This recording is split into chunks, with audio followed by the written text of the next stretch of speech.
Oh yeah! Whoa! Woohoo! Oh man, it's gonna be. At least I thought you were bringing out the Joker there again, but you don't have to.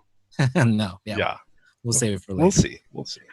Hello and welcome to It's Happening Show, community grassroots media for the people, by the people. I'm Jose Gloria. And I'm Dylan Thompson. We are your hosts tonight. We are your hosts indeed.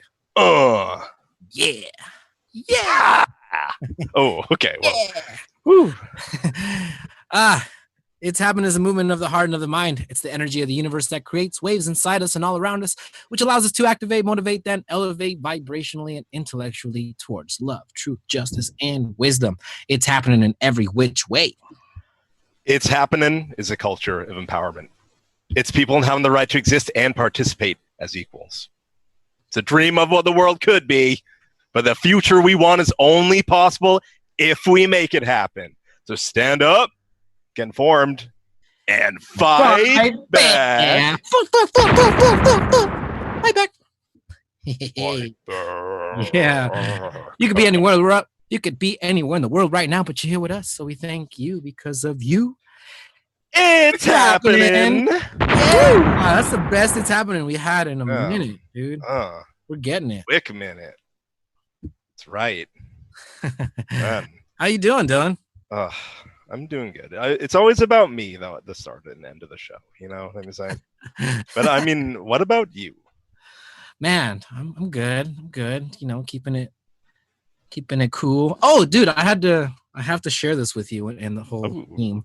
So this was a gift from my good pal Andres Felipe Rivera, and this is it's titled "Talking Heads 2020," and it's you and me. And guess which one is you? I'll be the orange one. Yeah. Yeah, that's exactly. That's what he's. Sure. I'm like, I think I'm the purple one. Yeah, I look scared and kind of uncomfortable. And I'm like, wow. Yeah, it's bad, right? It's about that sums us up. Yeah. So in a nutshell. Shout out to him. If you're interested in picking up some awesome artwork like this, he's an artist that would love art. Yeah. So thank you, Art Corner, Andres, for doing that. There you go.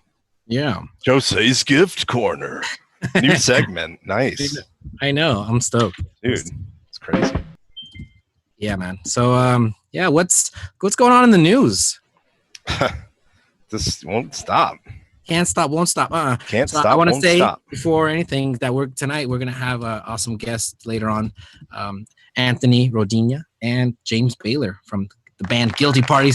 They're gonna be previewing world premiere music from their new album. So I'm excited to talk to them in a bit about all the things that they've been up to since since the glory days. So yeah, definitely want to hear some stories. Oh yeah, there will be stories. Maybe you might be involved. I think I am. Yeah. Well, let's go ahead and jump into our quick stories, shall we? Quick stories. Dylan Thompson. These are so quick. Very slow intro, though. That's taken forever. Ugh. Okay. Thought that was a good way to do that. Okay. So, a school district in the United States says for when kids return to online classes, no pajamas. Okay. What?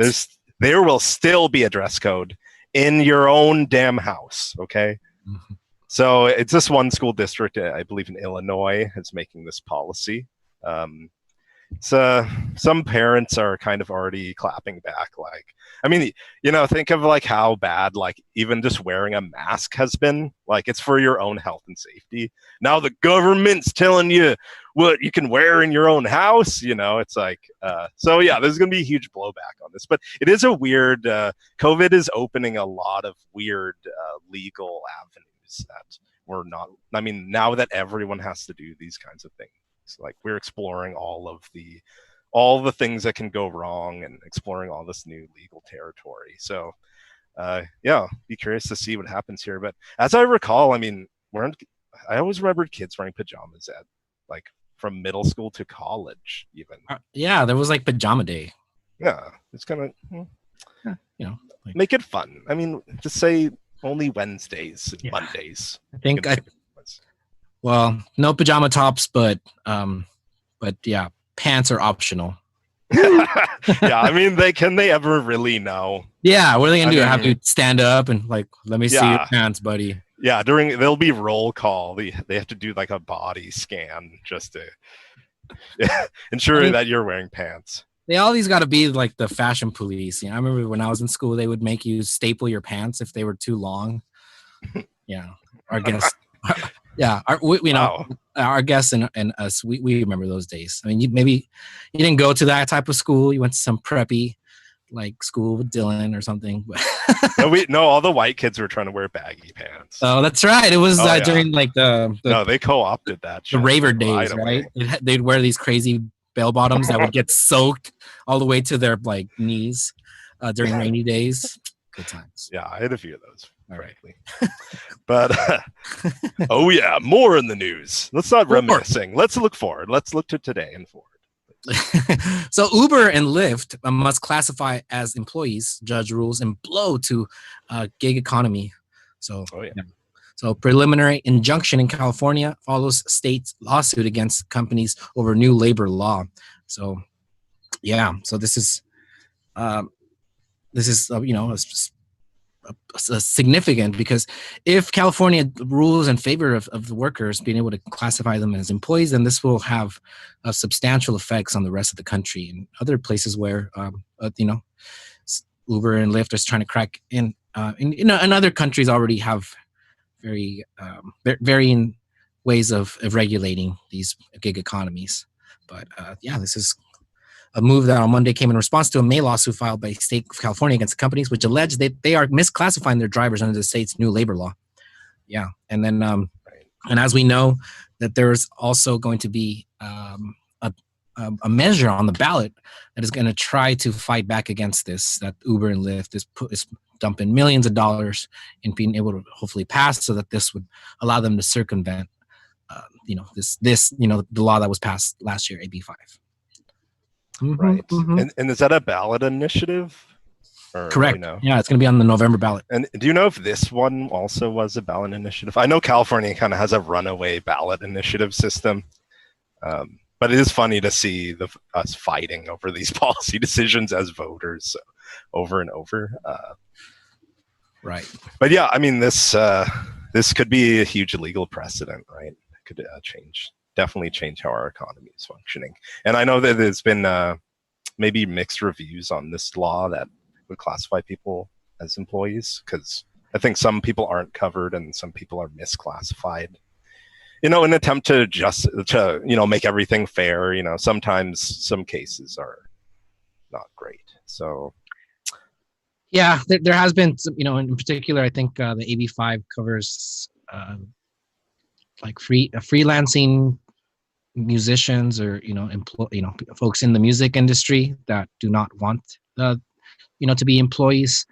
So there's some tweaking to be done, but by and large, it says it's really just an ability for them to start paying taxes and start providing those benefits, especially when workers are working more than 35 hours, just like every other business is, and stop trying to be like, oh, well, like we have the freedom. Don't you want freedom? I was like, no, that's freedom from you to be able to pay your taxes and and to give the benefits that these workers rightfully deserve, because we fought for these benefits. As we talked about in previous shows with some of the folks that were involved in the AB5 fight to classify gig economy employees as actual employees, not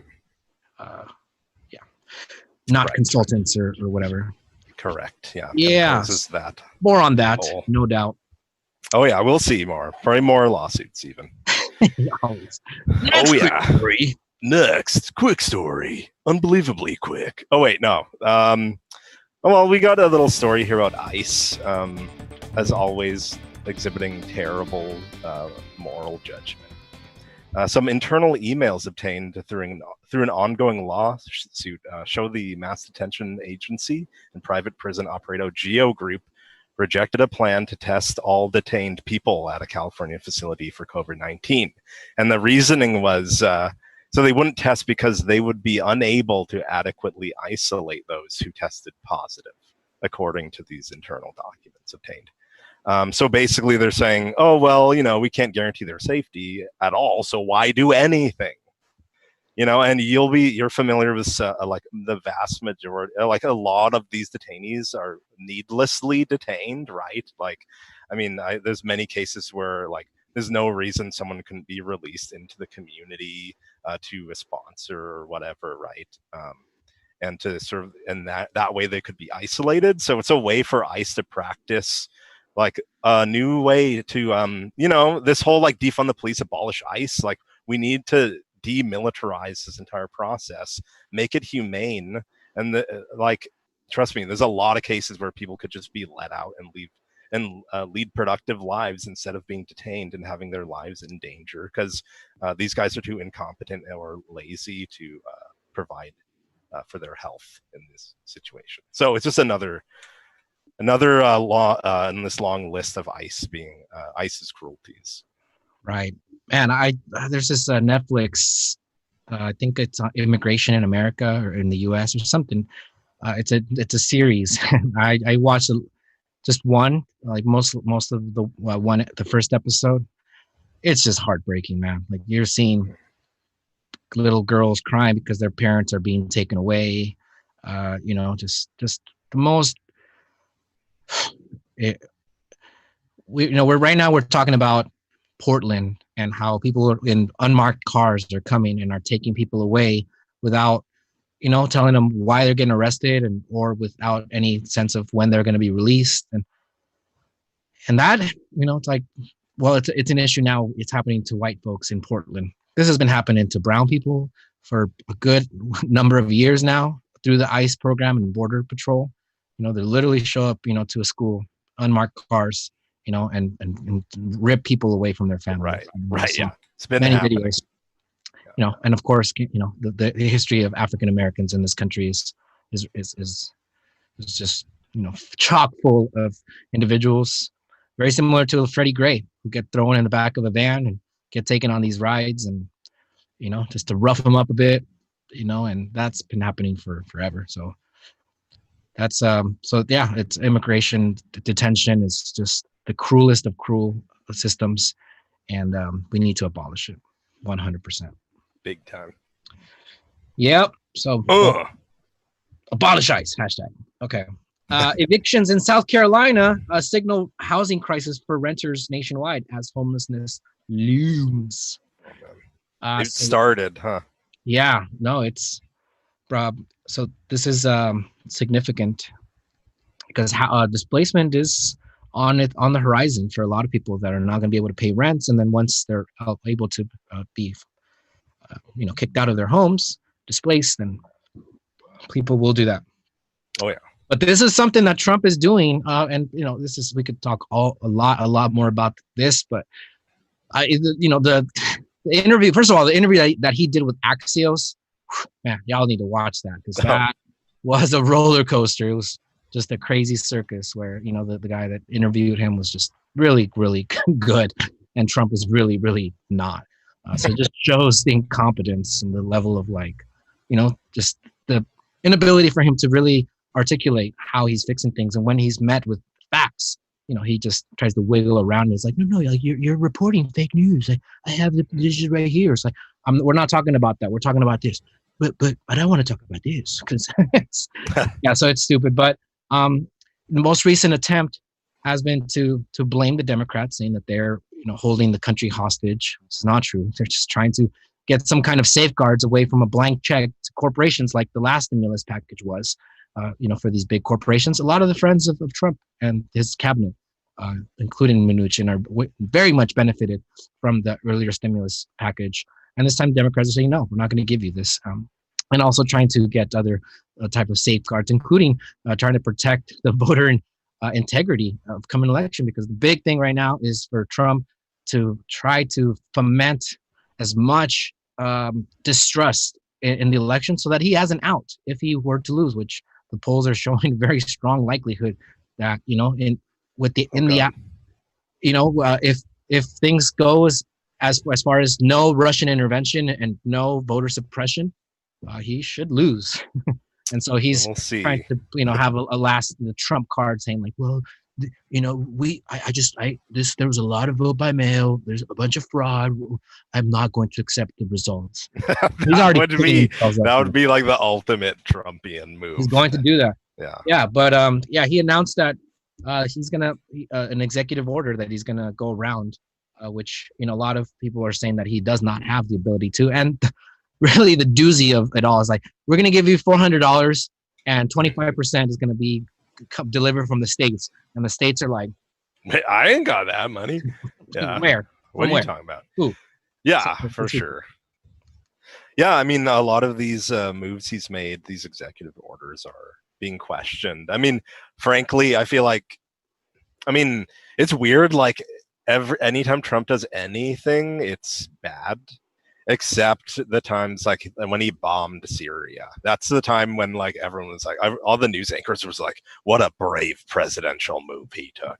Like, but like, this isn't being well received in the media. I mean, he doesn't, get good coverage, but look at what he tried to do. Yeah, you're right. He's saying, an extra 400 in that unemployment benefit. Mm-hmm. So first you need to be able to get unemployment. And then there's, like some other things like deferral of student loan payments, deferral of payroll tax. But again, it's like you have to be paying that payroll tax to be subject to this benefit, right? So like it's just like too little, maybe. Hopefully not too late. But I feel like, isn't this Trump just throwing out some scraps to his base to make it be like, hey, look, the Congress is useless, but I'm still your guy on the inside. I'm still the rogue guy you voted for last time, and I'll do weird stuff to help you. Yeah, he's trying to save face in this moment when the polls are showing him like really not doing good as far as how the public is seeing his response to the coronavirus. So, and so one of the things that he's trying to say is like, I'm the one that's going to protect you from evictions. And I'm the one that's going to give you money. Oh, and also like I think it was taxes, right? These state taxes, I believe, or the Social Security tax. Yeah, I think it's a payroll. That's a payroll tax that pays into that. Yeah, so he's eliminating that, and he's like, well, and I may continue it, but let's see, if I win the election, then I know. I can't believe they did that. Did you see Steve Mnuchin? He went on the news and he said, "Oh, it's just a deferral of the tax, but if we get Trump reelected, he's going to eliminate it altogether." It's just like, yeah, that's an incentive if I ever heard of it. Yeah, they're going to do their own tricks. And then also, the executive action signed by Trump does not reinstate the previous moratorium on evictions, which lapsed in July. But it does have, and then it does not have any money set aside to help homeowners or renters. So it doesn't like have a lot of teeth. Experts say that it's unclear based on the process laid out for the government agencies how long it would take for anyone to see funding from this. So yeah, a lot more to say on that, but I said enough for you to understand that this is just a real, just desperate and shameless attempt at deferring blame from him, continuing to call this the China virus, and trying to pit blame on the Democrats and on China and not on his lackadaisical, approach to this situation. Let us never forget that I believe it was March, April. He was still calling it a Democratic hoax. It's a hoax. Democratic Yeah. hoax. Oh, but didn't you go on Snopes? They said that was only half true. By the way, that's total bullshit. Read the Snopes thing on that. It's such bullshit. If you read Trump's quote on that, he's calling it a hoax. Snopes like, oh, he didn't actually call it directly a hoax, so it's only half true. And it's like, we can read between the lines. I mean, he's saying it directly. Oh man, you triggered me a couple times during that story, man. Sorry. Yeah, no. I think I united two stories there, but That was a beautiful thing. Thanks. Let's and I'm just gonna go ahead and just talk about the Joe Arpaio, end on a good note before we segue into our guests here. Oh yeah, this was a good news. Joe Arpaio loses a sheriff race in second, failed comeback bid, so he's a loser, and now a two-time loser. We'll never forget that Joe Arpaio was the person that put Arizona detainees in immigration centers in pink clothing, pink shoes, pink underwear, and it's just really nasty, and was a very ardent Trump supporter early on. But so he got ousted by this incredible grassroots campaign to get rid of him, but he's been trying really hard to get back into it. And so this past Friday, he was narrowly defeated in his bid to win back the sheriff's post that he held for 24 years. So yeah, and he lost more than 6,200 votes in the Republican primary by Maricopa County Sheriff, to his former top aide Jerry Sheridan. So yeah, so it's a bittersweet thing because his right-hand man got the Republican nomination or whatever. So, and he barely won. So he barely squeaked by. So Maricopa County is still pretty, even though Joe lost, pretty racist. They're still pretty on board with Joe's program. And so he'll run. This guy who won will run up against, I think, a Democrat who's also running. So, and who trounced Arpaio in a previous race. So we'll see. But I mean, at least, man, after seeing this guy, wasn't he granted like clemency or whatever, or pardoned by the president? Right? He was supposed to go to jail. Trump, I mean, I think that was one of the first ones he did. That people were just like, WTF? Really? Like seriously? He was convicted, right? Yeah. And then Roger Stone being, the latest, but yeah, I mean, man, this guy. No, Trump's a good guy.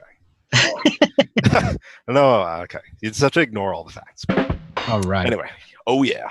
Ha! And with that, man, I can't say how happy and just like excited I am to bring these two gentlemen onto the show.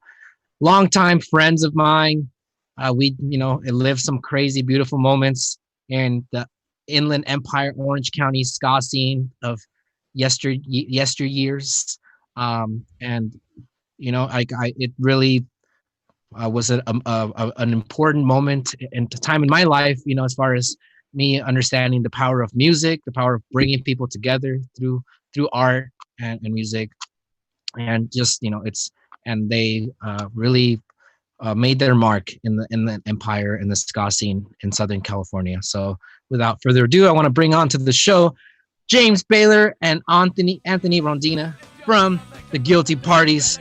Welcome to the show, gentlemen. Oh yeah. What's going on today, and Dylan? Yeah. So go ahead and unmute yourself, James. So I'll read a little short bio about y'all. James Baylor is a chef, singer, multi-instrumentalist, and international man of mystery. Spent his early years as founding member and frontman for Guilty Parties. So welcome, James. And Anthony is a teacher, father, and homebound bass player.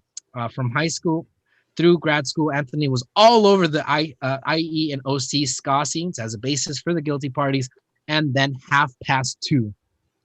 Welcome to the show. Good peoples. Oh yeah, welcome. Yeah. Oh, James over there skanking it up. I guess we'll lighten up the show a little bit. It was kind of a tough news day today. Oh, it's always Yeah, well, you know, we poke fun at Trump. That always brings a smile to my face, goodness to my heart. But no, man, you know, things are serious.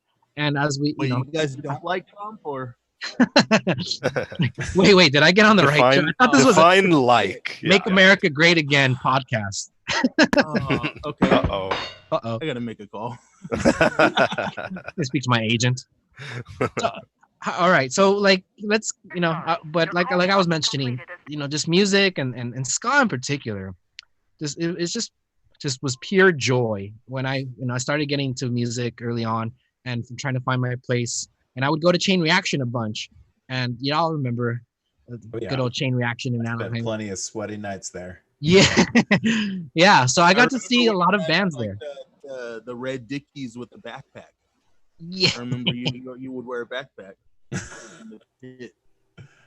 Yeah, like, you know, there always Skanking. had to be the Mexican guy with the backpack, or anybody really with the skanking backwards. Yeah, but you know, like ska and reggae really, to me, were the most, like, had the best people, like really happy, like, you know, like uplifting and just really about, you know, the music. And more importantly, there was horns. So I was in band, and I think a lot of band geeks or band folks got into the ska music because of that. You know, it's like all your friends that you played in ska band with or in jazz band, now you could do something and, you know, and get laid, or for one drunk. moment, like playing horns and like playing band instruments was kind of cool. Like I remember the first time I saw Mighty Mighty Boss Tones Impression That I Get music video, and I was like, oh shit, like these guys are cool, and they're playing like saxophones and trombones and they have suits on. I was like, Hell yeah. like that. Yeah. So what was that your inspiration? The Mighty, who got you into ska, James?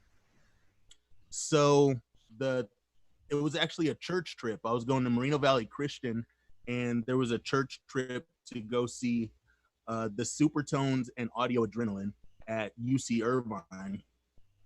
And this church was obviously like completely in over their head, because they just took this bus of like just these young kids. And like this was the first time like there was like punkers there, and it was our first time like ever going in a pit, and like it was pretty rowdy in there, and it was awesome. But it was like a Christian thing, it was a church thing, so they were like, oh, this is okay, but it was like pretty not okay for like young kids to be there, even though it was a church thing. But I fell in love with it. It was cool.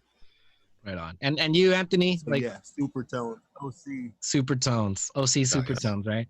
Yeah.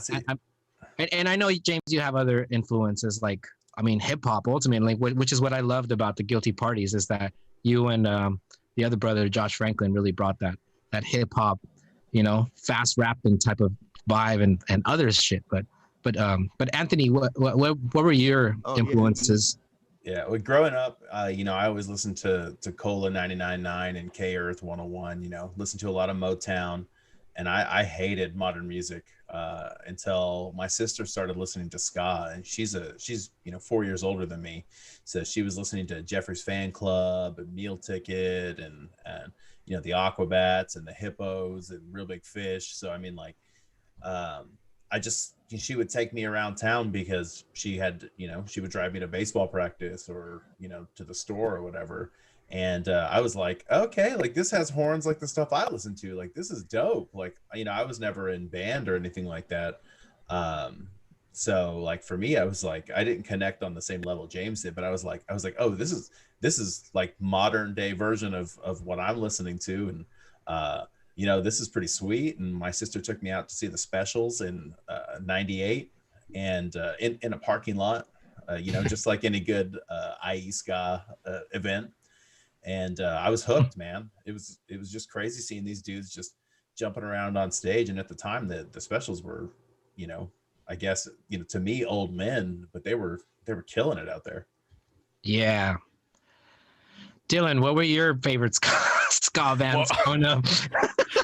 Yeah, see, I'll play the ignorant party in the interview, but the guilty parties. Definitely the guilty parties. I see what you did there, Dylan. Yeah, but it is funny that you mentioned that thing about, because my brother did that thing you said. He was in jazz band and he went into a ska band later on. So there's some truth there. Yeah, I remember like the first ska show that I went to was the Aquabats, and yeah, besides like the caffeinated superheroes, which were good buddies of mine, and I was their like groupie / roadie, but depended on the day. I never slept with any of them, but I really wanted to. Wannabe roadie. Yeah, you shared a house with one, so That's that fine. counts. Groupie. I think we like cuddled that once. Like I spooned with Jamal one time, but that it didn't go past that. No, but I mean, yeah, the Aquabats, Real Big Fish, like you mentioned, and RX Bandits, which I'm rocking the RXB shirt right here.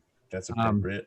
But yeah, RX Bandits was one of those bands that that transcended or evolved past ska, because that's what happened. Like I don't know, there was maybe we could talk a little bit about this, or I'd love to hear your thoughts, because there was the ska scene that was inherited to us, I guess, and then there was that ska scene that was No Doubt and Sublime and all these earlier. I mean, even Real Big Fish, right? But then after a while, they started having to sell out, and Real Big Fish even has a song, right? Sell out with me, oh yeah. The record company's gonna give me lots of money, and everything's gonna be all right. Yeah, So RX Bandits equally. I mean, them musically, they just kind of were like, we're done with the ska things. We want to do more pop punk or experimental punk, indie punk, whatever. But I mean, what do you all think about like how ska evolved from what it was when Bob Marley was playing it to two-tone, I believe, and then ultimately the third wave. That many say that killed third wave killed the ska scene movement. Go ahead, either of y'all. Take it I'll away, let James. Okay, even better. All right, cool. So I mean, like me, that's my music. That's what I want to play. That's what I play. Ever since I bought a bass guitar. Well, my parents bought me a bass guitar in high school so I could play ska music. Like, so the early days, the traditional days, it's great music to listen to. Two-tone. It's an evolution. It's the next step, and the third wave is just like, people define ska by waves, but in reality, it's more of an influence. So like the third wave is just the crest of popularity. And Mobtown are Exactly. considered third wave, and like Voodoo Glow Skulls and any off the wall like new ska bands, Less Than Jake, are considered third wave, but like so is the Allentons and stuff like that. Right. So it's not about waves when you think about it. It's an easy way to categorize it, but there's so much that can be done with ska. It fits with so many things, like you said. The Guilty Parties had hip hop influences. Our later stuff is very RX Bandits influence. Like we have a lot of progressive rock. It all depends on, in a band that big, at one time I think, James, we carried 10 people. In a band that big, you just get everyone's musical influences thrown together. 9 or 10. Yeah, it's a lot. So I mean, like I love the poppy ska, basically the punk like ska. anybody who came and hung out in the garage was in the band. Yeah, basically. Yeah. Grab something and just start slapping it together. Oh yeah. Yeah. At one point, there was a dude. Shouts to Luis Esteva. We just had a dude rocking some timbales like he's fucking Tito Puente in the band. I swear to God. Yeah, that was pre my days in there. Dope. We love you. Come back to the band, Luis. We're sorry. Yeah, I mean that was one thing. Like like other bands, they had like 3 people, right? Like Sublime had the guitar, singer, bassist, and a drummer. But, ska, like that's how you knew it was a ska band, because it was just like, like 20 motherfuckers would just come out of like a little fucking Volkswagen, like a clown car, just like hip hip hip hip, with these long hands. going on tour with the band that big, we all just stuffed in my parents' excursion and found ways to sleep in it, around it, On top of it. yeah. We're so unprepared for going on tour. First of all, with that many people, there were so many times looking back. Now we're grown men, but there's times when I look back and I'm like, whoa, we were like totally in over our heads and like could have died. It's like, wow, I'm here, so I'm glad we survived that. Well. Yeah, we made it. I lost all my hair along the way, but I'm still here. So No, you look good. You look like Phil Jason Collins. Statham. Bill Collins. I'll pretend you Okay. said Jason Statham. I'll take that. Yeah. Yeah, that's what I was thinking. Yeah, I mean, Jason Statham just a little more defined. See, I've been getting called Al Roker by Jeff Papp for so many years that I have incredibly low standards and low self-esteem. Well, So I mean, Jeff Papp. I think looking like Phil Collins is good. Yeah, Jeff Papp's our I guitar look like I should be player, in a fucking Tyler Perry play. and he Tyler Perry strongly goes resembles to Jim the Warped Carrey. Tour. Yeah. But I mean, like back to the ska stuff. I mean, like it's been 25 years since the crest of the third wave, and there's still bands out there, cranking. A band out of Philadelphia, Catbite. They're like a power pop, like almost like a mix between like power pop, 50s doo-wop, and ska. I mean, like there's bands out there, and the cool thing about now is you don't have to worry about going on tour right now to make music because everyone's stuck at home. Like we have a couple songs you're going to play today, and both of those were recorded at home. I live in Texas now, so I'm 1,600 miles away from the closest band member. I know, tears. And James is in Turlock, so I mean, like we're far away, but we can still connect because of the internet, and that's really cool. And a lot of bands can do that now, like Ska 2 Network. I mean, that came out of Jeremy. I forgot his last name, but that came out of just him in his room playing music for everyone. Yeah, I think this is a moment. Some people will say like, "Oh, my creativity has been stunted," but other people have gone and said like, "No, this is a moment when I find myself with a lot of extra time, and with the magic of Zoom, folks are able to, get together from all sorts of places and rock out and jam out and stuff." So, I really think that this could be the moment where a lot of folks like yourselves even. And I think that even before the Zoom, you were looking at doing a reunion show, which I believe got stunted because of the COVID, which would really suck because I was looking forward to that. I think I remember, I don't know if it was it was the Showcase Theater goodbye show, right? Like when it was about to close. Rest in peace. Yeah. The last ska show. The last ska show, dude. That was like, I remember like there was balloons. Silence for the Showcase and Theater. people on stage. Yeah, moment of silence for the Showcase Theater. What is it, like a Walmart now or something whack? Well, I got to see the documentary. It's still there. It's just the city never did anything with it. So it was just basically to crush the youth dream of the Inland Empire. That's all that was. That sucks because like that was the only thing to do in the Inland Empire was go to concerts or do meth. And so I think that the Showcase, Yeah. shuttering and like increase the bands you were message. in. What? Yeah. I said, or both, depending on what bands you were in, Yeah. Touche. No, like honestly, like when I moved out to Inland Empire, Moreno Valley to be exact, and I guess we could talk about those glory days. But like always, Orange County saw the Inland Empire as like the misunderstood bastard, like child of the music scene or of Southern California, right? Like I think at some points it was called the armpit of, and all these like very bad. It was referred to as the cesspool of just pure shit, the worst thing in the world. I think was The Inland Empire wasn't exactly known as maybe the crown jewel of Southern California. It's an empire, though, for God's sake. I think in like modern terms it would be called like what is Trump's called places Shithole. shithole.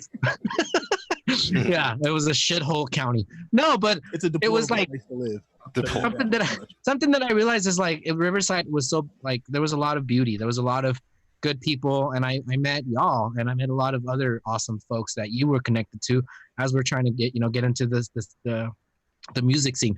There was racist, and that was the first place that I realized. I'm like, wow, there's like Nazis out here, like KKK, like Jew hating white people, because we like, they would show up at your backyard parties sometimes, and James can attest to that. How I think there was a party, a backyard show at the house where James and I and Jamal lived, and some freaking Nazis showed up, right?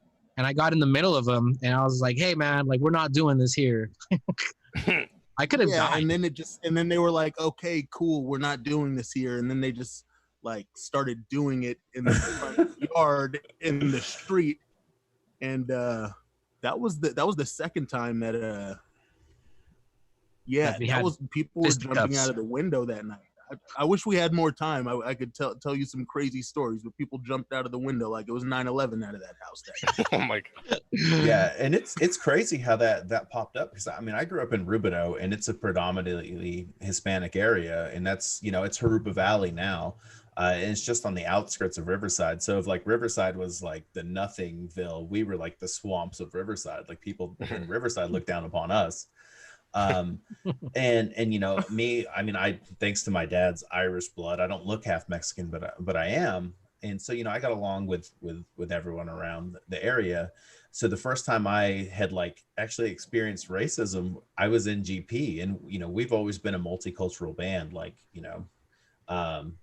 if you look at us, we don't look like we even hung out or knew each other. I mean, like we were just like a random group of dudes. We didn't dress alike. We didn't talk like each other. We didn't look like each other. So like we were a pretty diverse band.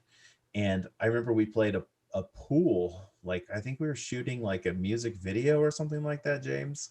Oh, when we played in the empty pool. Yeah, well, we played in an empty pool, and some like skinheads showed up, and some bros showed up, and they were starting to cause trouble because they were like, nah, like this is our scene. You're not gonna come here and play your silly horn music in this backyard, bro.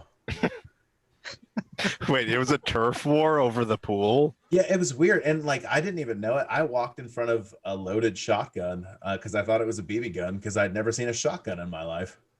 Wow. You're like, guys, you'll poke someone's eye out. Yeah, I was like, okay, like I need to put my bass amp away. I'm gonna walk through this drama because whatever. I've been shot by a BB before. Yeah, I didn't realize it was like a shell of BBs. Holy snap! Yeah, sir. Is that excuse me, Mr. Skinhead? Is that a shot or a slug in there? That's my face, sir. My God. So, a little information on these skinheads. Are they groups of people in the music scene or the ska scene, or just general vagrants? They probably just showed up to where we were playing to like drink beer and smoke Marlboro 27s and do some meth.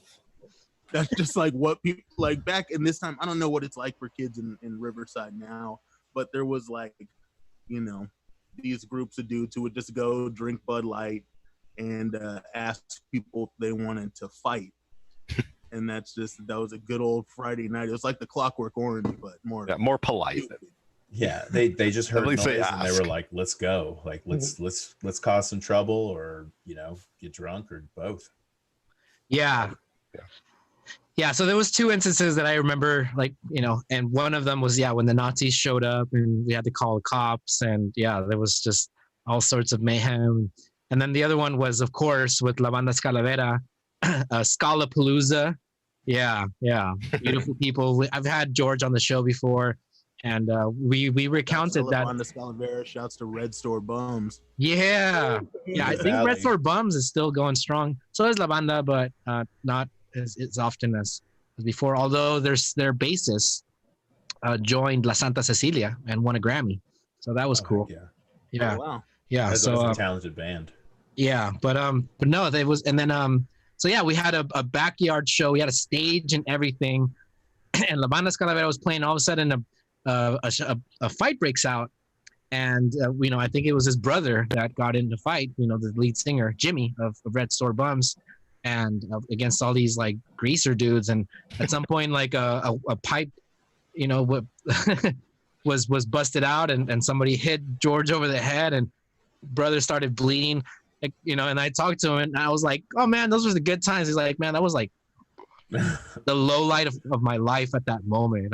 I went to the hospital. I was scared. I thought I was gonna die. Like, he looked like Jesus, like just full blood all over his face. Oh my god! But yeah, what the funny he was, part of yeah, go ahead. Go ahead. I was gonna say the funny part about that is, I was there for that. I was in the backyard, packing up the stage when all that happened, and I had no idea until after it ended. You missed out. James remembers, right? James? Yeah, I remember all those greasers being there. And I remember seeing the dude from La Banda like holding his head with blood going everywhere. And at this point, everybody from GP was probably crazy drunk. So we're just running around like banshees. All the guys from Caffeinated Superheroes, I remember, no shots fired, but they did lock themselves upstairs. all the OC kids were like, dude, quarantine yourself up in the room. There's people that look like Danny Zuko out here beating people up. So yeah, I remember. I think I was up there with them too. Pretty sure, like, yeah. I remember. Yeah. No, I remember like the cops coming and me like hiding with the deaf people upstairs, and then yeah, because I was dating a deaf woman at the time. There's greasers, there's cops, there's dude, you can't write a better story. Actually, the first time I went to a deaf party was at that house, and it was dope because like literally everyone there was deaf except for I think you, Jose, right? Like, and then it was like me and Jamal, and I was like, dude, they're playing music, like this is dope because they're just feeling it. Like, I never thought about that, in my ignorance. I was like, well, they can't hear music, like what are they gonna do? But they were getting down, they were having a great time, and I was like, oh cool, I can like say stupid shit like to myself and like for Mark, and no one's gonna say anything. And oh dude, I could fart up a storm, and like who knows? Who was it? Yeah, you're like, I want to show a couple pictures here. Oh yeah. Speaking of putting people on blast, this was James Baylor. Looking hella thuggish in this picture right here when we were living together. So that was cool. A red Solo cup, so it was a weekday night probably. Yeah, and this is him and Jamal and some other dude. Yeah, good times. Oh, he's got goggles on. It was with the airsoft guns. Yeah, we would have battles, airsoft gun battles in the house. And they were epic. And then eventually we started taking them outside to a park. And I remember like the park security thought that we were like a gang that was having turf wars with each other and stuff. Oh my god. We could have died that day, James. There's a Filipino guy out here, a Mexican guy, and a black guy, and they all have guns. Oh yeah, we definitely we had they like Tech 9s, Uzis. It looked bad. It's helter skelter. Yeah, it's like the race war just broke out in the park. Yeah, but but there's one of each racial group represented here, and they all have high-powered assault rifles. I remember, if I may stop for just one moment, there's one funny story that I wanted to share about the airsoft battles. You remember when there was we saw an owl, and our buddy Greg, who is like a vegan, somebody was going to shoot at the owl, and then our vegan buddy was like, don't shoot that owl. He pointed his gun at the guy who was pointing at the owl, and it was like a Mexican standoff about like not shooting an owl. a Mexican standoff. I mean, yeah, no owl got shot that night, so that was good. Man, I showed you that picture, and now I'm blurry on here. There you go. Woo! Right, here we go. Here we go. All right. Now we're focused. All right, cool. Yeah, dude, man. Honestly, that place sounds like the Warriors. It just sounds like there's just random roaming bands of different themed gangs, you know, that are Oh, fighting yeah. each other. And- So and yeah, the why are there so crazy many is- greasers? It was just a place, man. It was a hot spot. It was Moreno Valley, like off of Day Street, and when Moreno Valley was kind of starting to really expand, and we would hang out there all the time. We even wrote at least one GP song there. We wrote Internet Girl, which is our arguably, you know, our most popular song. And we just wrote it in Jamal's bedroom because that's just where we went, because there was no parental supervision, and it was a good place to be when you're in college. Yeah, I mean, it sounded like I do some other questions maybe about the scene, and just interrupt me if you have any other stories. Oh, yeah. Before we get to that question, Dylan, can we go for it. I want to play one of their songs. Oh, because, yeah. I know their fans are eager to hear what is in store for them in this quarantine, a creative burst of man energy that has come from the guilty parties. Hey, like what I did there. There you go. All right. So what is the first song that we're gonna play, Anthony? What's it called? So this is a Party All the Time. It's a cover of the infamous Rick James and Eddie Murphy collaboration. Me and James have been talking about doing this for probably, maybe, 2 years? Yeah. And then it finally came to fruition. Wow. It's a little different than what we've done because there's only guitar and bass as live instruments, and then James programs the rest of it and sings. So it's interesting. Digital It's a lot of reggae fun for the masses. Yes, exactly. Free Mandela. Yeah, man. Okay. All right. Let's go ahead and cue this up here. World premiere on It's Happening. Oh yeah.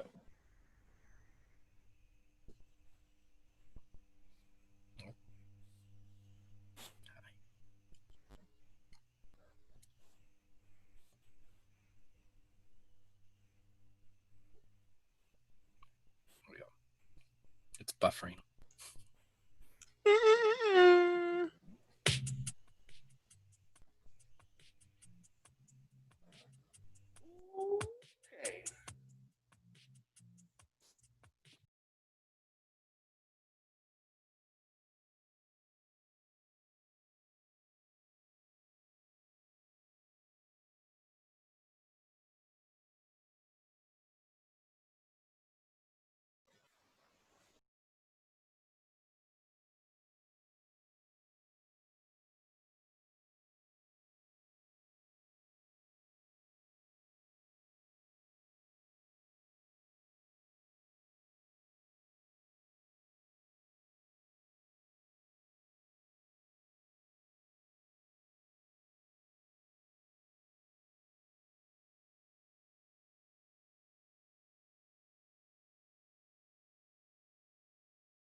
It's a subtle piece. I like how you use space there to really like just, you know, it's a beautiful use of.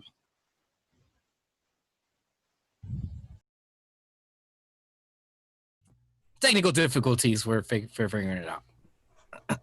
But we can talk about it for a little bit. In the meantime, who is David Guan, and what does he mean when he says, "I bet y'all touch tips"?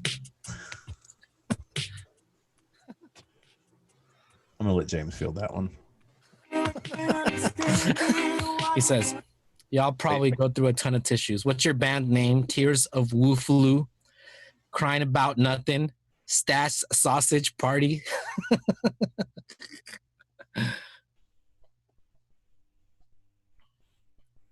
James, unmute yourself. Reveal yourself. Okay. Sorry, what was your question? It was David Guan.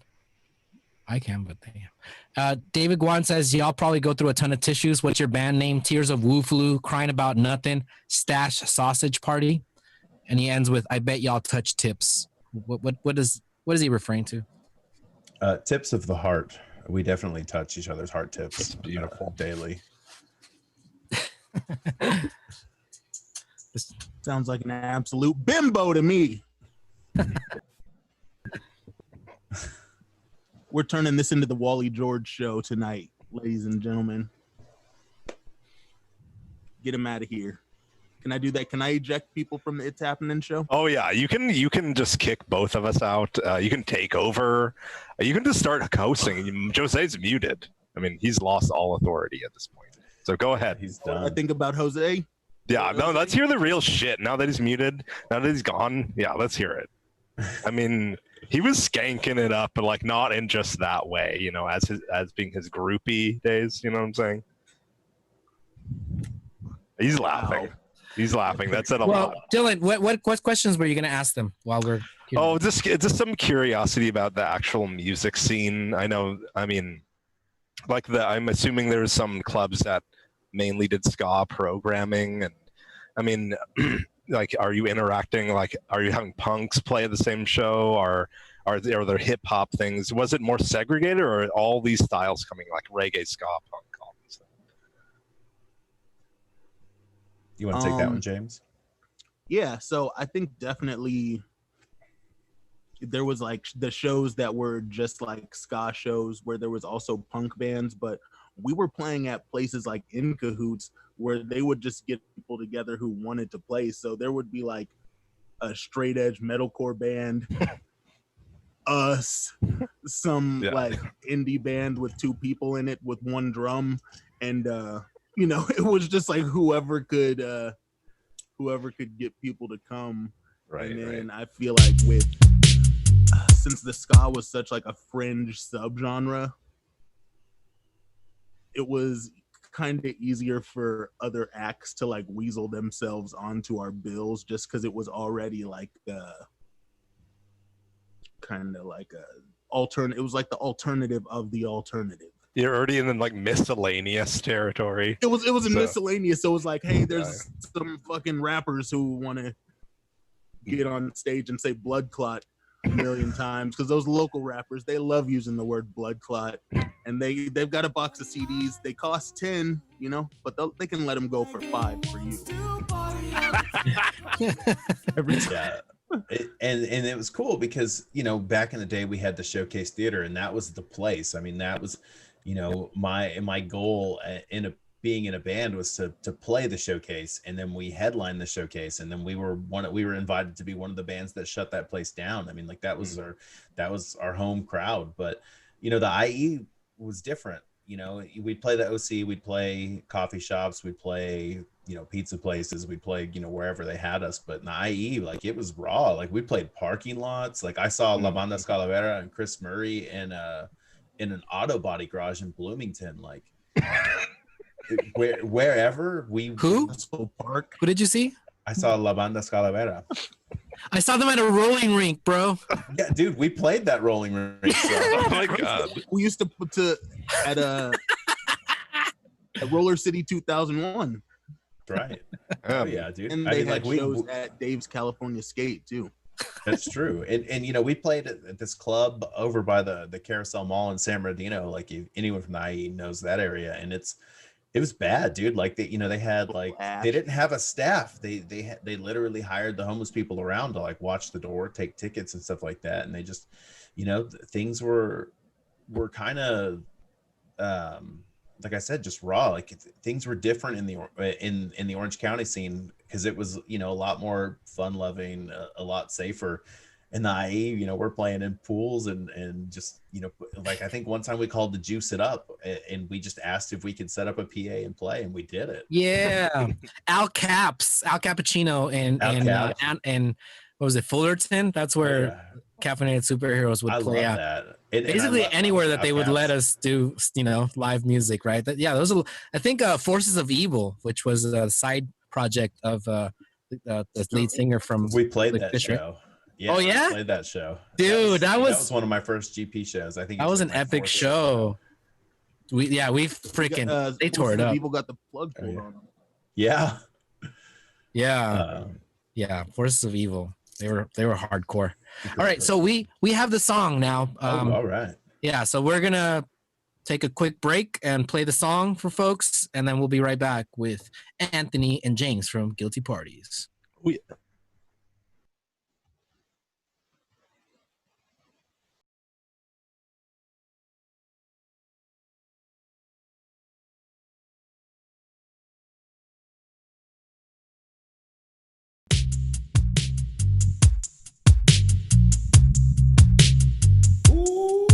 Okay.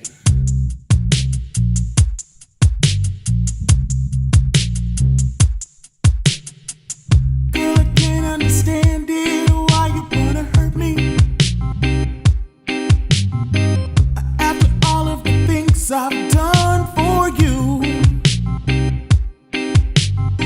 I buy you champagne and roses, put diamonds on your finger. Diamonds. Stay, hang out all night. What am I to do? My girl wants to party all the time, party all the time, party all the time.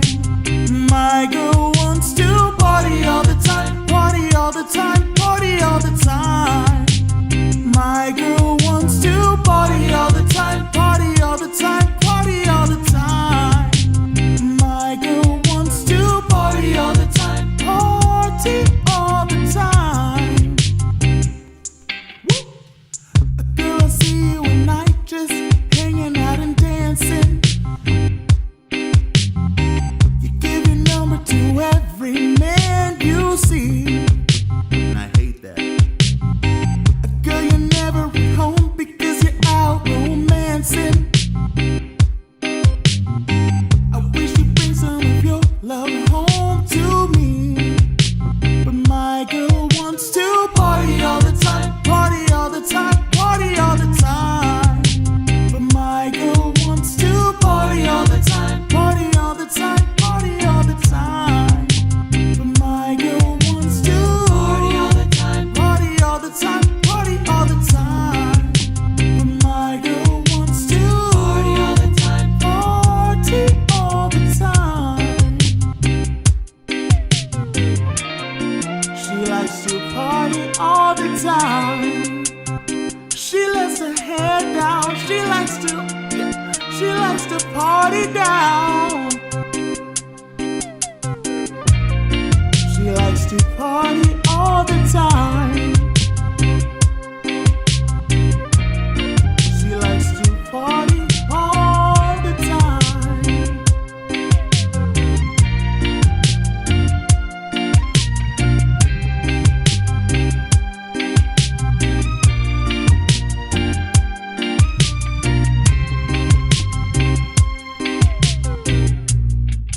I mean, you don't have to give your number to every man you see. I can understand if you like to party. Even I'm down to party once a week on the weekend. If you're out every night dancing, sorry, Charlie Murphy, I was having too much fun.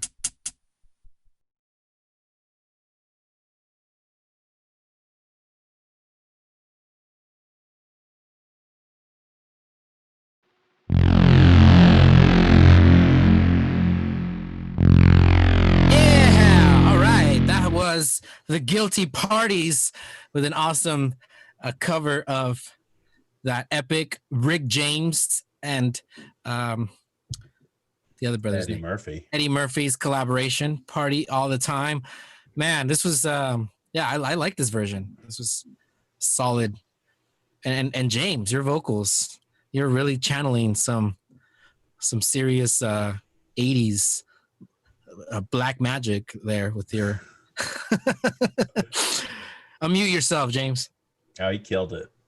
Yeah, and like I said, it's different than anything that we've done before, but you know, it was something that James and I had talked about for a couple of years, and you know, he was so embarrassed he just left the chat. But, Come back. He's blushing.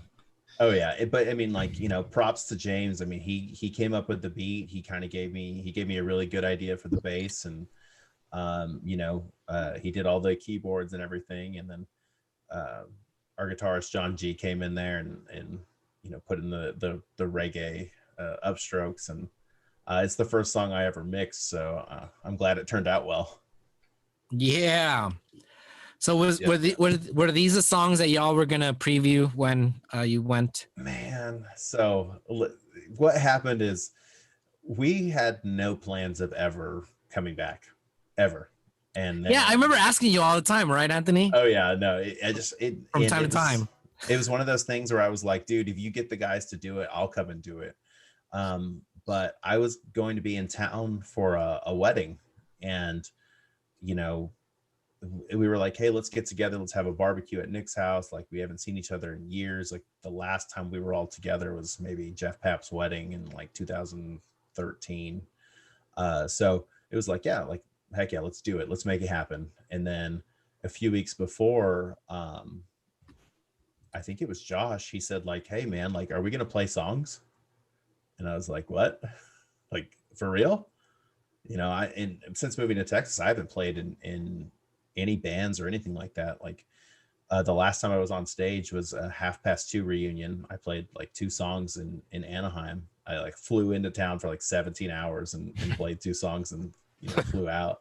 And I think I had a fever, and I like stayed on my sister's couch, and I fell asleep in a Stater Brothers parking lot in Santa Ana because I didn't have anywhere to stay for a little bit. So I ate some Abba Zabbas and passed out. It was pretty dope. Damn. But like we started playing, and then, you know, the guys were like, let's do a reunion show. Like, we sound good. We haven't played with each other in, you know, 10 years. Like, let's do it. Like, let's make this happen. And you know, it took some coaxing for some of our guys, but we called up Jared from Knockout, and you know, he books at the concert lounge in Riverside, and you know, he said, let's do it. Like, let's make it happen. And of course, hell freezes over because the guilty parties decided to get back together. So COVID happens, and the show is delayed until next year at the earliest, June 28th. We'll see what shape the United States in. Hopefully it's good, but you never know. Yeah, that was a shame. I was really excited about that once it was announced. But also, like, I saw videos of y'all jamming out together, and it just brought, like, you know, a big smile to my face, because, you know, it just brought back all the memories of seeing, you know, I think I attended a couple of y'all's practice sessions, and just seeing, you know, all these familiar faces, and, you know, just remembering all of the good times that we had. And speaking of reunions, it's Jared from Knockout had a reunion show, I think maybe a year ago or something, 8 months ago, and I went to it, and man, I skanked my little 30-something-year-old ass off, you know, to the things that I was, you know, just rocking out to when I was, you know, just in my early 20s. And Jared is just a force of nature. He's just such an incredibly talented musician. Yeah, and just to let you in on a little secret here, a little public premiere, he and I have a little song that we're working on with Josh and Robert from the B Sharps. That it's a cover. You know, it's slowly progressing, but we got something that we're gonna debut, and it's another ska thing, because, you know, we're all a bunch of old guys that love ska, so that's what we're gonna be playing. Yeah, that's awesome. Yeah, no, it's like a fucking Adam Rock. I didn't we were better. I didn't see it before. Yeah, it's like all those songs. Oh, like, yeah. Jared was my boy. Oh, he's the man. Yeah. I love him. Yeah. So we're trying to get James back on. We're having some technical difficulties. This is the name of the show here today. Technical. Yeah, like I wrote it down for us. Perfect. Technical difficulties. It's whenever the guilty parties show up, something goes wrong. It's just the world doesn't want us to get back together, but we're doing it. So You may have caused COVID in that case. we Hey! absolutely did. There he is. Oh, he's getting back. Yeah, it's connected to audio. Oh, I think we're yeah. back. James. You guys, I don't know what just happened. The internet. Those ice characters you guys were talking about before we came on. Yeah, it could be. They done cut my shit, dude. Anyway, I'm back. I came back because it's happening. I'm back, and thank you for all the nice things you said about my vocals on Party All the Time. I appreciate it so much. Yeah, man. Dude, like, I mean, you're an awesome vocalist, but also an amazing rapper, and also Josh Franklin.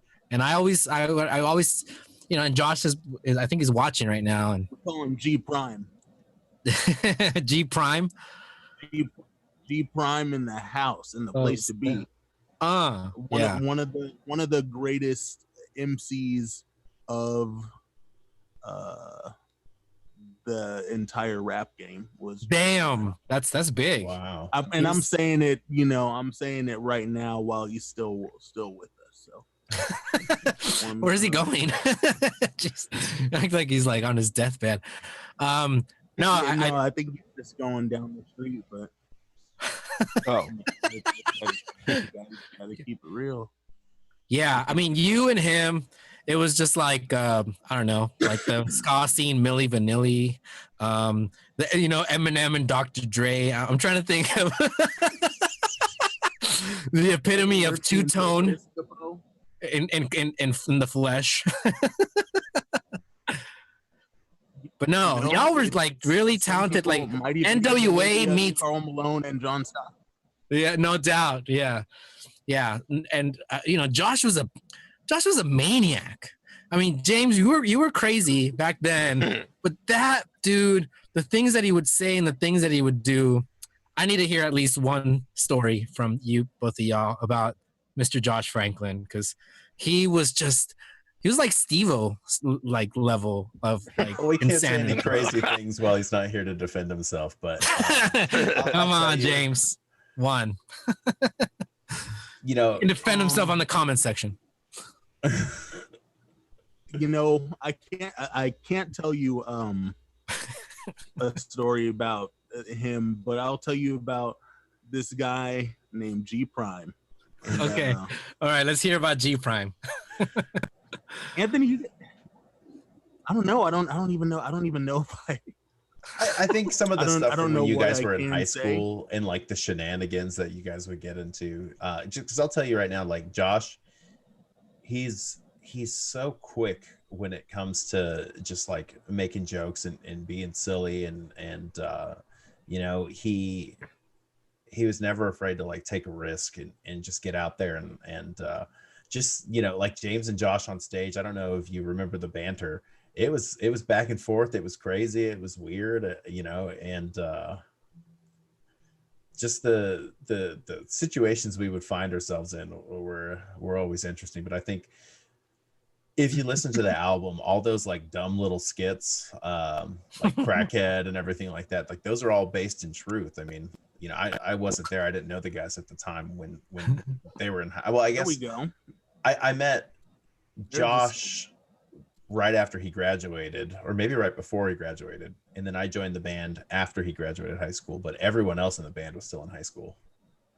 All right. Well, we'll see. We'll save the secret, the juicy details for the fans only page of It's Happening. Like, you'll have to pay for them shits. But no, like, yeah. I remember the shenanigans. I remember too. I remember y'all had a song about Kobe Bryant, and I remember thinking about y'all when the brother died. A few months ago. That was one of the saddest days, man. Kobe Bryant was my hero, and I think he was a hero to a lot of people who like grew up in that era, like watching basketball and yeah, man. Yeah, and I think the quote, the lyrics of the song, and I quote, are "for screwing the room service girl." Yeah, just I think so. Yeah, that was Yeah. Whoa! Who was that? Who said these things? And I'll spill the beans. That did not age well. Yeah. oh no. Hey, he was acquitted. He was acquitted. He was acquitted. Yeah, I mean, it's his legacy is complicated, and we talked about it on the show previously.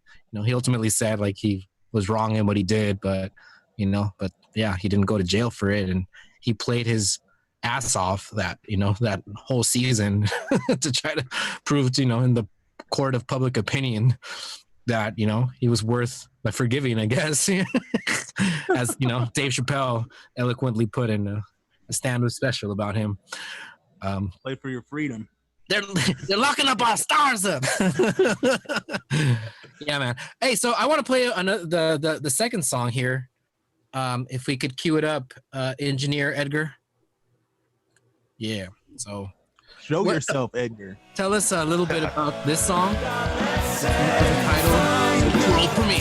Yeah, this is a legit world premiere. Like, This is a real I exclusive. think the only people in that aren't in the band that have heard this song is maybe, you know, wives and girlfriends, and that's it. So Okay. this is a song called Sources, and you know, it's about, I mean, it's about like knowing the facts and fact checking and understanding what you know, what you read is sometimes not the truth, and it's about exposing that truth and finding the truth and digging through it, because, you know, there is no forced integrity. There's nothing to stop people from spreading lies and trying to play off you know, political grandstanding and things like that as the truth, when, you know, it's even if it's easily debunked, it's followed so well. Yeah. No, man, it's very timely for this moment. So let's go ahead and let the viewers at home listen to a real world premiere, Guilty Parties. Take it away, Yeah. Edgar.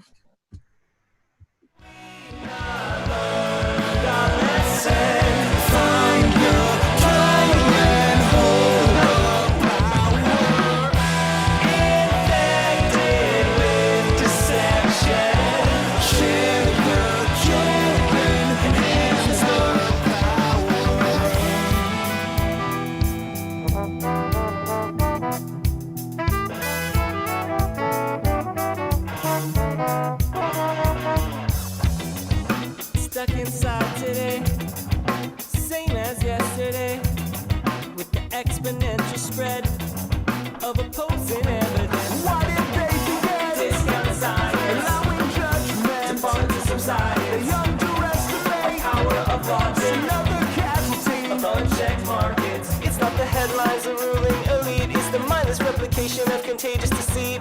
Our society relies on true information so we can direct the course of our nation.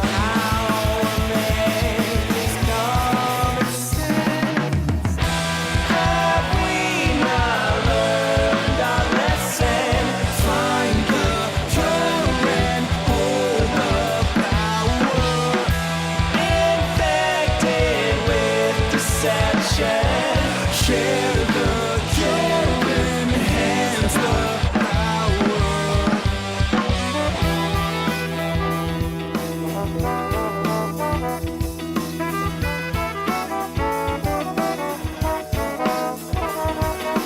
Truth is the blood of society, it brings sustenance to the mind. The governing body can't function if the heart is falsified.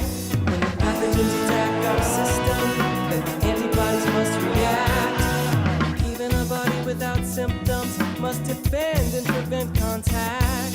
Just avoid contact. Have we not learned our lesson? Find the cure and hold the power. Infected with deception. Share the cure and enhance the power. Now that we're the free press, it's up to us to distinguish facts from opinions, rationalizing your normalcy bias, and the lies spread faster still. When will we learn our lesson? Nothing spreads faster than lies.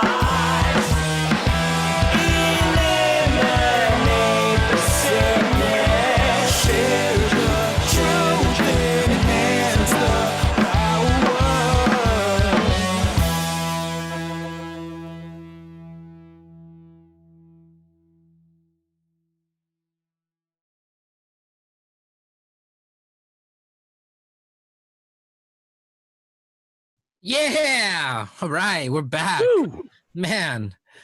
Woo! World World exclusive. premiere. Blue.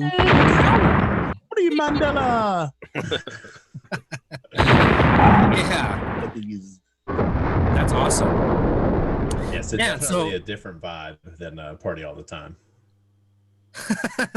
got several styles. Yeah. So are y'all gonna be writing some more music? That's the plan.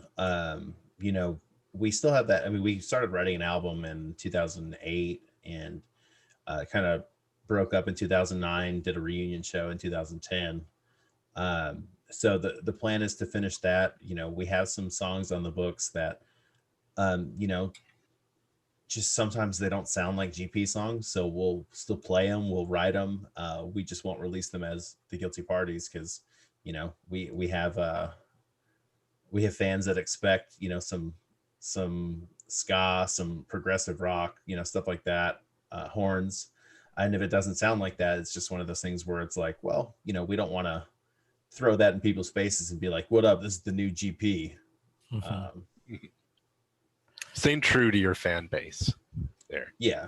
We That's definitely hard. want to reward everyone who's spent the time and years waiting for that album to finish. Yeah, I wish every band that was my favorite band ever growing up did that because it seems like never lasts. But go ahead, Jose. Yeah.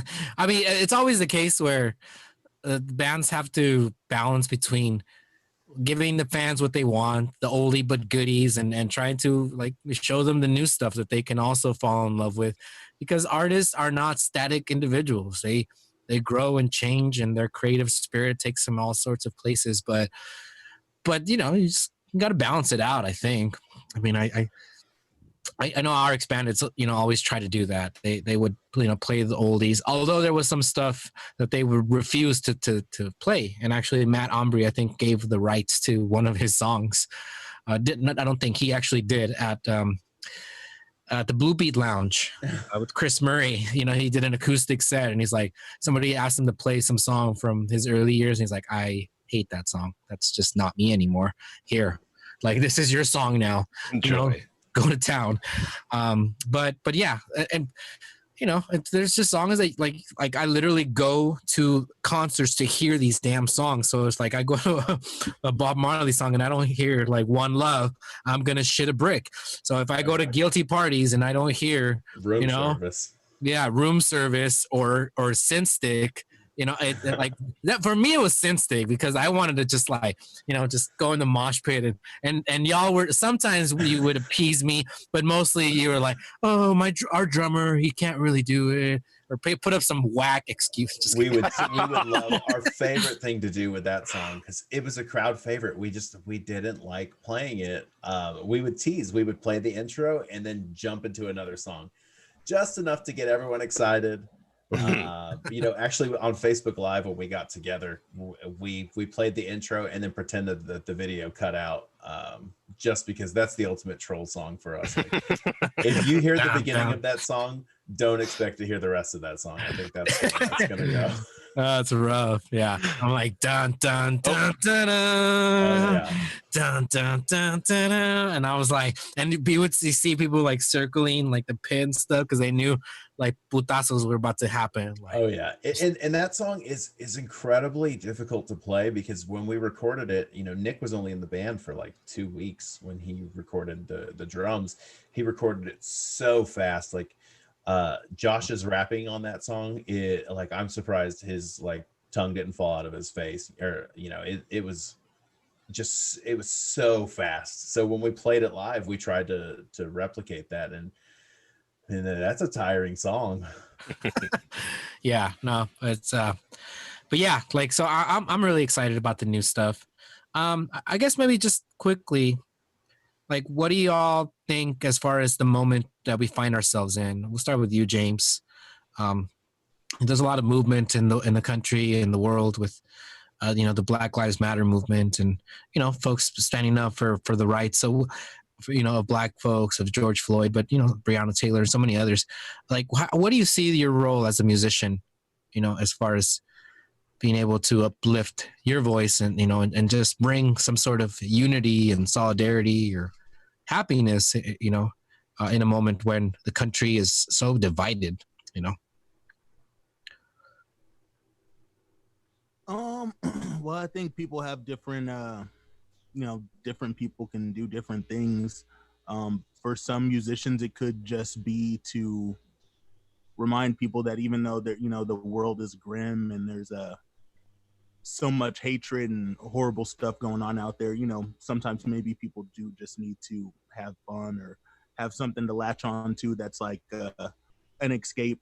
Or, you know, there's people who you can use their platform to open more people's eyes or to rally people around different causes. So I don't know what mine is. I try not to take myself too seriously sometimes, but man, yes, Black lives do matter. And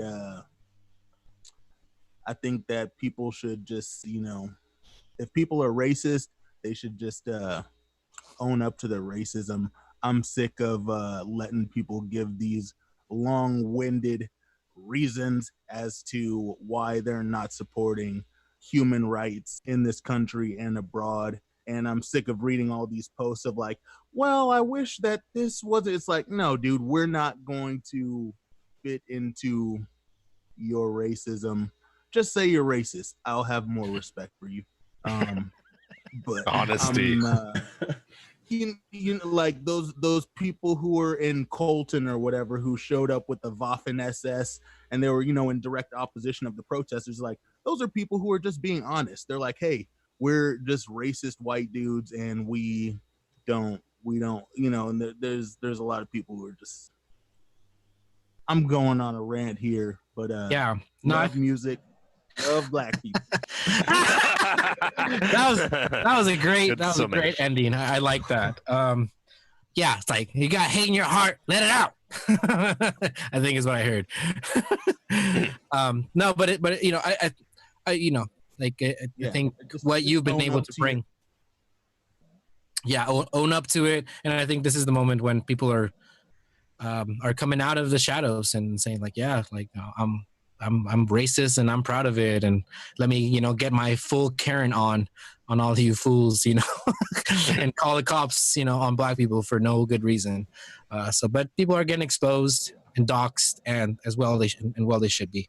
But Anthony, I ask you on a different tip, I guess, but very much connected to it. You're an educator, Yes, right? sir. So you have the young minds that you're able to, you know, hopefully plant seeds with and talk to them about, you know, the issues that are happening in their community and their lives, and, you know, what's at stake as far as for their future, you know, regardless of what race you are, you know, and you being, you know, half white, half Latino. I mean, you know, you have perhaps a unique perspective about, you know, how race relations could look like in the future for our children, right, and for America. So I'd love to hear like how you, you know, beyond being a musician, Mhm. like are able to like shape and add that to the conversation. Well, that's the cool thing. I mean, I taught in Houston, which, you know, briefly, it still may be, but I know briefly it was the most diverse city in the United States. Even where I live, just north of Houston, it's a diverse population. And I think it starts by being an example and treating everyone like a human being, not like a human being with a disability, or not like a human being that thinks this way or acts this way. It starts out on the human level, and you let people know, hey, like, you matter, you're a person. You may not like everything that you do. You know, you may be you know, doubting yourself, but you have a good core, and we want to work with that, and we want to make sure that everyone is treating each other like they want to be treated. And you know, it comes down to something like this, and I haven't been able to be in a classroom since you know, the protests have started because of COVID. But you know, like if a student were to ask me, well, you know, why are we saying Black Lives Matter when all lives should matter? And it's one of those things where it's like, you have to understand that Black lives are the ones that are being attacked right now, and minorities are being attacked, and people are being targeted because of their skin, and people are being targeted not because of what makes them, and it needs to be pointed out, and we need to shine that light on all the dark corners in our society if we want to help make it a better society. So in reaching kids, you have to teach them how to look at the human in front of them, and that's what's going to matter the most. You know, speaking on education just in general, I mean, you know, how many times did you growing up have a teacher that talked down to you, that made you feel bad? Like I had a teacher in 7th grade, my language arts teacher, made me hate school, made me hate language arts, and I ended up teaching 7th grade language arts later on.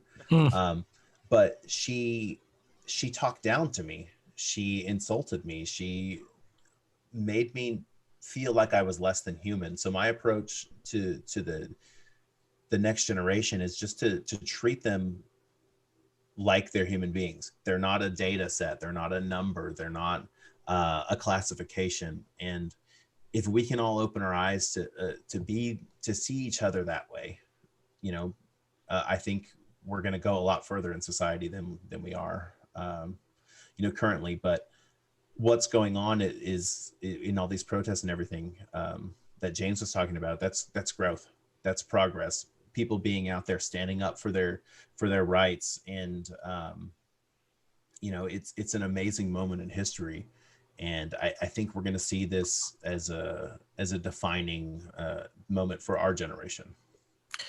Absolutely. Well said. You know, I'll never forget that RX Bandits, yeah, right? RX Bandits played back-to-back shows at Chain Reaction. It was a Food Not Bombs show, and I donated cans. And one of the nights was the night that the bombing started in Iraq, and we had a moment of silence. And it's like, you know, and it's like, all right, like, what's want to hear? I want to have a moment of silence, man, Ombre, you know. God, he's just such an influence in my life. And I know Josh Franklin as well. We saw him when he played at the House of Blues not too long ago, when they got back together. He's got great hats too. These straw cowboy hats that are super cute. Yeah, and he's been doing some COVID private shows through his YouTube page and stuff. So I've been appreciating that, as well as our other friend Chris Murray. Yeah, we should. So y'all maybe could do that. A great guy. Yeah, I need to see some James Baylor, you know, like on the keys, you know, singing some songs, or Anthony on the bass, like, you know, something like that. But yeah, no one wants to watch just a bass player play on Instagram Live. It's yeah, yeah, yeah. So, but what I was gonna say is that I think there's a moment for seriousness, and then there's a moment for levity, or just, you know, the ability for you to not be preachy, but at the same time, like, get your message across about different things. And I think it's a balance. And I think that the ska scene really, more than anything, it brought levity, but it brought like happiness and joy to my life and to a lot of people's. And I know that y'all did that for a lot of people that followed you in those, you know, years of after, you know, during high school, after high school, the 2000s, 2010s. We didn't know how good we had it back then. Or, you know, we thought, like, you know, we just didn't know what was in store for us in the 2020s with Donald Trump and COVID, and, you know, just the world going to shit. So I think the world is ready for a Guilty Parties reunion, is what I'm trying to say. And also, congratulations on you, Anthony, for, you know, your beautiful child. I think it's a boy? A little girl. Little girl, sorry. How old is she? She's 4 now. Yeah, that's awesome. And congratulations to James Baylor and myself for still not having kids.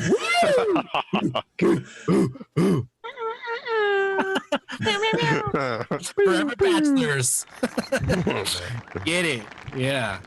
No, but, and then also Josh Franklin has a little one too. So Wow. 2 of them now. yeah. Oh yeah. Dang. Oh yeah. Yeah, so that's how I can pretend that I'm still young, is that I don't have kids, but you know, that's my trick. Oh yeah. And I hear that helps with like hair loss too. Yeah, man. It was To not have kids. bound to go. The cool thing about having a kid, though, is like I have been watching hours and hours and hours of Scooby-Doo, and like I don't have to feel bad about that being a 35-year-old man watching Scooby-Doo, because like my daughter's into it, and I'm like, yeah, no, me too. Let's do this. No, that's good. Solve Yeah. that mystery. Baby shark galore. All right. She's past that phase for now, thankfully. Oh, all right, good. Yeah, I mean, is she playing like that Minecraft game that with the little piggy No, thingy? not yet. She's in the transitional Scooby-Doo phase, so Okay. I'm gonna try to get her to play all the instruments I have in the spare room studio here, or guest room studio. Yeah, that's There you go. beautiful. I love it. All right, well, this has been great. I can continue to talk ish with y'all, but Josh Franklin says, "Good show, guys. Love y'all. Many hard tips touched." There you go. Beautifully said. Beautiful. Yeah, like I expect nothing less of Mr. What's Franklin. up, We Josh? love the man. We love the man very much. Shout out to everybody in. Can I give shout outs? Yeah. Yeah. Please, this is the moment for shout outs, James. Oh, Sorry, I feel like I hijacked the show. Go do your thing. host. No. hijack away. Hijack away. It's not a hijacking if we let you, though. I just want to Jack away. shout out to everybody in GP, everybody who has supported us over the years. If you're in Riverside, go to Dollhouse Salon and get your glam on. It's the best in the world. It's the best in the West. They're the best in the biz. One Love, Free Mandela. On all platforms. Go do it. Go do it. It's been such a pleasure to be here on the It's Happening podcast. I hope to be on it again and again and again and again. God bless. Yeah, man. Boom. That was too much of a hijack. Go ahead. I'd give my shout outs. First of all, I want to thank the Texas locals, the homies here, because it's 12:39 a.m. And shit. we're rolling strong, and it's exciting to see the new family meet the old family. The guilty parties, they're my brothers. I grew up with them. I love them, just as much as blood, because they are my blood. So shout out to you guys for having us on. Anytime you need to talk ska, or you need a bald guy's shiny head, I'm here for it. And just shout out to all the ska lovers. It's there, it's alive. There's a lot of good bands. Skank it up. Yeah. Oh man. Yank it up. Too many. What was it? The Stalking Roxy. Oh yeah, Stalking Roxy, dude. Andy, their drummer, he recorded our first real demo, and the album. Yeah, I'm gonna go down the list of all the ska bands I want to like shout out right now. Oh yeah, Southgate baby, represent the theater. La Resistencia. Oh yeah, Voodoo Glow Skulls for sure. Mata BTS, Mosca. baby. What was Trece. of Buddha Bombs. Yeah, Viernes 13. Viernes Buddha 13. Yeah. Yeah, Codename just Rocky for sure. Oh, Codename Rocky. Knockout. Danger Field. Oh yeah. yeah, just like words escape me, but The Unfun Slide. Unfun Slide. Oh yeah. Shout out to Estrellas. That's right. Estrellas Lock. Shout out to Josie States Long Ska. Beach. Yeah. from, Josie like- Ska. Shout out to everybody on the Ska Summit message board. I met the guilty parties on the Ska Summit message board, so absolutely shout out to Josie Ska. The guy, he was a character with his little Vespa and his Oh yeah. And Anthony his Marquez, cool hair. he's the reason I'm in the guilty parties. He lied to him and told him I knew how to play bass. So thanks for that. Oh yeah, I've seen him. Like he went on to do some cool stuff. Oh yeah, he's doing well. He's married now. Good times. Everybody's like, yeah, except me and Jamal and James. We're just chilling. Hey, right now. look, if you guys want to get married to each other, I'm a reverend. I performed a couple of wedding ceremonies. Nice. I will be glad to come to California to make it happen. Yeah, might have to. Yeah, our bromance has to Well, it won't be me and Jamal. It'll be me and Dylan because I've moved on since then. Yeah. That's okay. You guys are beautiful together. You make great podcasts. Once you go white, it's all right. Is that what they say? I never heard that. The registered trademark of it. It's happening. Yeah. Right. Oh man. Man, I had a really good time going down memory lane with y'all. I hope to do it again. Maybe we can get Josh Franklin on as well, and we could talk some more shenanigans. But yeah, I can't say enough. People what they want, Josh. Yeah, but so we'll be looking out for new music from Guilty Parties, and I can't wait to see y'all next year as y'all do your reunion show, and yeah, thanks again, Anthony and James, for bringing happiness and joy and all sorts of debauchery to many a young Inland Empire, Corona, Riverside, Moval kids way back then. Yeah, it was the time of our lives, but we still have more time of our lives to have. So let's continue rocking out with our jocks. Oh. All right, y'all. Wait, great to meet you guys. Where can people find y'all? Facebook? Yes, facebook.com/theguiltyparties, bandcamp.com, or theguiltyparties.bandcamp.com, and then you can listen to our music on basically any streaming service, from Spotify to Tidal to Apple Music, anything. Someone in the USSR, or I guess that's the past, so it doesn't exist. Russia actually was listening to Party all the time the other day. So anywhere in the world you can find us. There you go. Beautiful. All right, y'all. Thanks again, James Baylor, Anthony Rondina from the Guilty Parties. We'll catch y'all later, man. Oh yeah. Thanks for coming. We should skank out. In your backpack. Morning, I'm not doing it. All right. So, Dylan, how are you, sir? Oh, fantabulous. I'm just wondering, you wanted to be friends with the guy with the backpack, right? You know what I'm saying? This is you. This is. Oh my. Wow, mine looks scared, kind of. Please stop rubbing your face against this. Good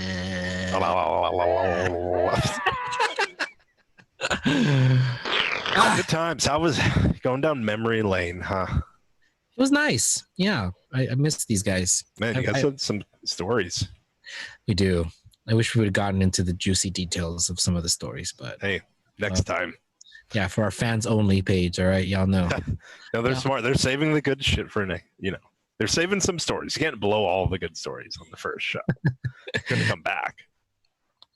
Yeah, no, it's when we started the show almost 6 years ago, we had a lot of different musicians and artists and stuff. So we've been mostly heavy on the politics of late, but I definitely want to bring some more artists, some musicians. When the COVID eases up, we'll get some live performances going. And because I think I consider myself a cultural revolutionary. I think that this show, beyond just being about politics, is also about the culture and the way that individuals are able to shape it. And politics shapes culture a lot, but so does spirituality, so does artistry, and all sorts of different ways and means. So I am not who I am if not for these James and Anthony and Jamal and all these beautiful people that I met in the Inland Empire, and that then inspired me to come to Orange County and start hosting open mics and making some of the similar magic that we were doing out there, happen out here. So yeah, it was a good times, good connecting with these peoples. Oh yeah. I hope they have more dirt on you for next time. That's what I hear. Woo! More juicy details in the next show. There must be many a show you went to and you got tired and you just fell asleep somewhere. Dude, you know what would happen back then? I was I say all the time, I'm not a good partier. I can't You drink get all you night. get tired. I get tired and I'll just go to sleep. So, like, I've seen it, man. I've James seen and it. Anthony can tell of many a times where we would have shows at my house and you just see me just passed out on the couch and people like putting cups and drawing on me. And Yeah, apparently you can just go to sleep pretty much anywhere. yeah, I think I saw you pass out on the floor of some party in the smoking room. Yeah. I was like, hey, do you, man? Rest up, buddy. oh my God. Yeah. Well, those days are over. I mean, I know my limits now. Nah, now you nap regularly, so Yeah, that's right. Yeah. I'll like go and take a nap and then I'll come back and be like, woo, second win, baby. oh yeah, All right. good times. Well, once again, thank you, James Baylor, Anthony Rondina, and everybody that tuned in. If you haven't watched our show before, please like and follow our page. You can share this video and just let them know when the good stuff starts. Usually around 9:25. Yeah, We that's start when you. talking about like depressing stuff happening. in the world. Ugh. Yeah. Wait. Oh, you know what? There's one thing I wanted to share, and it kind of the show today made me think of this quote that I read it in the Agitator. That's a Catholic worker paper. Hmm. It's a great quote from an old influencer of their movement. The quote went, "The person who loves their dream of community will destroy community, but the person who loves those around them will create it." And it kind of made me think of you and your friends here. I mean, it's like I see the love between you guys and between all of the different kind of people you're talking about in your scene and stuff. And it takes that love and that solidarity. That's where this community is coming from. That's where like this network of people, of places, even if it's an empty pool or a nice club in the OC, it's all connected. It's a beautiful thing. It is a beautiful thing. Absolutely. I found I was a loner growing up. I didn't have a lot of good friends, but I found individuals and a scene that I could belong to with the Captainated Superheroes and with the Guilty Parties, and we just created a big happy family across counties and brought a lot of good times together and yeah, the solidarity and brotherhood that I'll never forget. It was really such great, crazy, cool, amazing times, for the ages. And then we came back down here and we made some more magic happen. But yeah, you're absolutely right. It's people coming together with the love of music, ska music, reggae music, and all music. And I would see that solidarity in these dark, janky clubs and backyard parties and shows in LA and Orange County and Inland Empire. On any given weekend, I would see the magic, and truly that's where it's happening came from. So because it truly everywhere, somewhere in the world, it's happening. This is beautiful part of mix of artistry and love and humanity. Big time. Yeah. All right. Well, I want to thank audio video engineer Edgar Silva for being awesome at aforementioned things. I want to thank all of our people that followed us and watched this here tonight. Again, I thank our guests. Check them out on their Facebook page, which we put on the comment section. And so from Dylan Thompson and Jose Gloria and all of us here on It's Happening family, we are signing off. It's happening. Woo!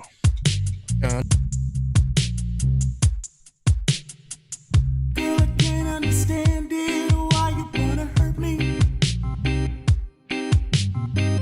After all of the things I've done for you, I buy you champagne and roses, put diamonds on your finger. Diamonds.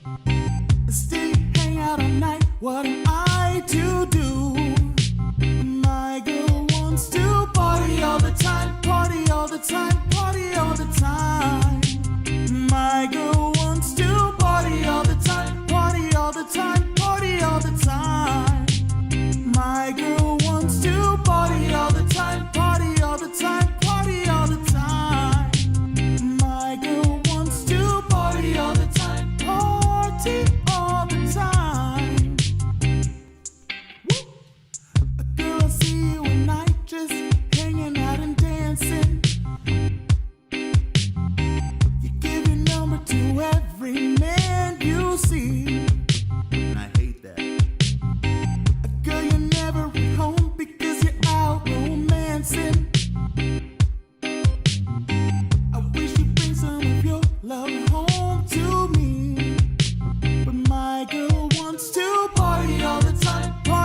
likes to party all the time.